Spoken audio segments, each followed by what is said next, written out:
فلا تدع مع الله إلها آخر فتكون من المعذبين. Zato ti nemoj moliti nikoga drugo božanstvo mimo Allaha od kipova i nečega, znači što nije dostojno ibadeta, pa da bude od onih koji će biti kažnjen. وأنذر عشيرتك الأقربين, i opomeni svoju bližu rodbinu. Ovim ajetom dželle šanu naređuje Muhammedu sallallahu alejhi ve sellem i stavlja u obavezu opomenu svoje bližnje rodbine. Tada je alejhi salatu vesselam sakupio rodbinu, izašao na Safa brdo od Kabe nedaleko i pozvao i rekao im šta mu se dostavlja, i to mi je bio naredba da izađe javno i opomene nakon perioda kada je tajno dostavljao islam i kada je dolazio u Darul Arqam, okupljali se. Ovo je bio dan kada mu je naređeno da sakupi svoje rodbinu i javno im pozove u islam, da im istakne. Tad im je rekao, jer znate o meni šta, kad bi vam rekao da će se pojaviti deva iz tog doba, da li bi im povjerovali? La, rekli su da. Kad im je rekao Kur'an, onda su udarili na, znači nisu htjeli vjerovati i slijediti objavu i uputu. I upravo ovaj ajet, kako ćemo vidjeti kasnije, وَحْفِدْ جَنَاحَكَ لِمَنِ اتَّبَعَكَ مِنَ الْمُؤْمِنِينَ فَإِنْ عَصَوْكَ فَقُلْ إِنِّي بَرِيءٌ مِمَّا تَعْمَلُونَ. Pa ti budi blagi prema onima koji te slijede od vjernika, spusti svoje krilo, to jest budi nježan i budi blag s milostiv, a odrekni se onih koji neće da slijede Kur'an.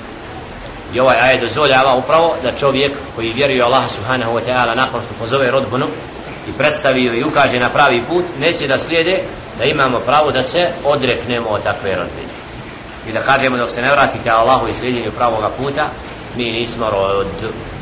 Inna bura'u minkum. Isto što Ibrahim a.s. odrekao se svojih oca i oni koji su kipove obožavali, tako je bilo Muhammedu a.s. naređeno da se odrekne svi oni koji ne budu slijedili Kur'an i koji ne budu na pravom putu.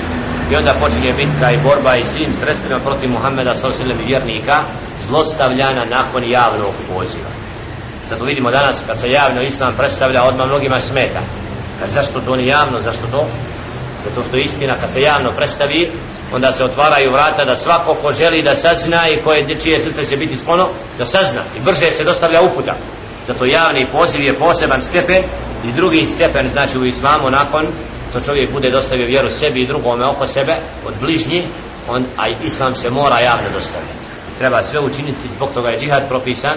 Ako neko sprečava davet da bude dostavljan, da se mora spremiti vojska i da svakom se islam mora pojasniti, a onda je na njemu hoće vjerovati ili. Molim Allah subhanahu wa ta'ala da nas upusti na uputi, da inša Allah budemo od onih koji slijede Kur'an i sunnet Muhammeda a.s.